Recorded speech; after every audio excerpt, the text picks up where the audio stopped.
காலையிலேருந்து 3 கால் பண்ணியிருக்கேங்க ஐயா. ஸ்ரீமுஷ்ணம் என்ன மாவட்டம் சார்? கடலூர் மாவட்டம். சரி, என்ன உதவி சார் தேவைப்படுது உங்களுக்கு? சார், ஒருத்தவன் பிளாக்ல சரக்கு விற்கிறான்னு சொல்லிட்டு ஸ்டேஷனுக்கு கம்ப்ளைண்ட் கனெக்ட் கொடுங்கன்னு கொடுத்தான். அவங்க ஏன் நம்பரை என்ன பண்ணிட்டாங்கன்னா இவன் தான் கம்ப்ளைண்ட் பண்ணான்னு சொல்லிட்டு சரக்கு விற்றவங்கள்ட்ட ஏன் நம்பரை போட்டு கொடுத்துட்டாங்க. அவனும் என்னடானா இவன் போய் பணத்தை வாங்கிக்கிட்டு இந்த ஆளு தான் இப்போ 100க்கு கால் பண்ணி இப்போ காலையில் இதே நம்பருக்கு தான் காலையில் 100க்கு கால் பண்ணி ரெக்கார்ட் பண்ணி கொடுத்துருக்கேன். போலீஸுக்கு நீ தான்டா ஃபோன் பண்ணன்னு சொல்லிட்டு எனக்கு ஸ்ரீமுஷ்ணம் ஸ்டேஷன்லேருந்து கால் பண்ணி எனக்கு வந்து நம்பர் கொடுத்தாங்க.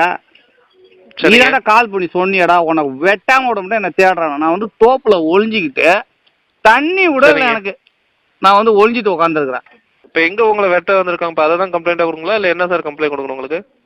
எனக்கு 2 கம்ப்ளைண்ட் சார். நாளையிலேருந்து ராமாபுரத்தில் சரக்கு விற்கக்கூடாது. Okay sir. இன்னொன்று என்ன, இந்த விஷயத்துலாம் யாரும் என்னை தேடக்கூடாது. சரிங்க சார். இப்போ கத்தி வச்சு தேடக்கூடாதுன்றீங்க, அதுவும் கம்ப்ளைண்ட்டுங்களா? கத்தி சார் என்ன கொண்டு வெட்ட வந்திருக்காங்க. அந்த சரக்கு விற்கிறவன என்ன பிரச்சனை உங்களுக்கு? இப்போ நீங்க இருங்க ஐயா இருங்க, நான் உண்மை இதை நேரடியாக அழகா சொல்றேன். சரக்கு வித்ததை போட்டு கொடுத்ததால போலீஸ் ஸ்டேஷன்ல கமிஷன் வாங்கிட்டு வித்துருப்பாங்க, எனக்கு தெரியாதுங்க ஐயா. சரிங்க சார். சரிங்களா, அவங்க போலீஸ்காரங்க போயிட்டு இவங்க பிடிக்க காலைல 100க்கு கால் பண்ணா இந்த மாதிரி சரக்கு விற்கிறாங்க வந்து பிடிங்கன்னதும் அவங்க போயிட்டு அங்கிட்ட காசை வாங்கிக்கிட்டு இந்த மாதிரி ஒருத்தன் தான் கால் பண்ணி சொல்லியிருக்கான், நீங்கள் எதா இருந்தாலும் அங்கே பேசிங்கன்னு சொல்லிட்டு அவங்க துட்டை வாங்கிட்டு அவங்க விட்டாங்க. அதை தான் கம்ப்ளைண்ட் கொடுக்குங்களா? 2 complaint sir. நாளையிலேருந்து ராமாபுரத்தில் சார் இருக்கீங்க நீங்கள்? நான் சேஃப்டியாக ஓடி தோப்புல ஒழிஞ்சிட்டு உட்காந்துக்கிட்டேன் சார்.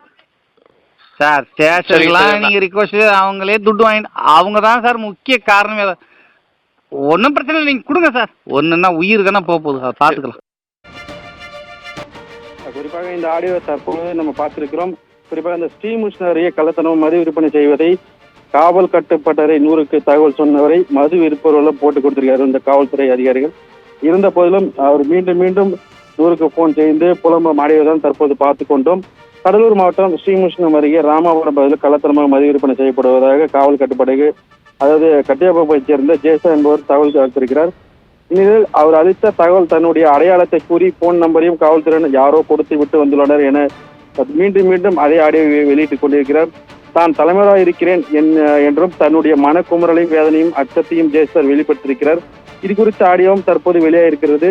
காவல்துறை நம்பி தகவல் அளித்த நிலையில் தற்போது சிக்கல் மாட்டி உள்ளதால் தனக்கு பாதுகாப்பு வேண்டும் கோரிக்கை வருகிறது.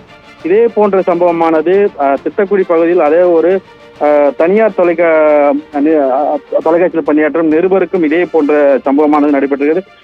கடந்த 21ஆம் தேதி மகாவீர் ஜெயந்தி அன்றும் மது விற்பனை செய்தவர்களை காட்டி கொடுத்த சம்பவத்திற்காக அங்க இருக்கக்கூடிய மது விற்பனரும் அவர் சென்று வரும் பகுதியை அதாவது பார்வையிட்டு அவரை நேற்று தினம் அவரை தாக்கியிருக்கிறார்கள். இதே போன்று தமிழகத்தில் பல்வேறு இடங்களில் அதாவது மது போதையில் ஈடுபட்டு பேருந்து ஓட்டுநர் நடத்துனர் உள்ளிட்டவர்களை தாக்கி கொண்டிருக்கிறார்கள். குறிப்பாக சொல்ல போனார் அதாவது கள்ளத்தனமாக மது விற்பனை நடைபெறுவதால் தான் இது போன்ற சம்பவம் தொடர்கரையாகி வருகிறது என கூறியவர்கள் பொதுமக்கள் மற்றும் சமூக ஆர்வலரும்.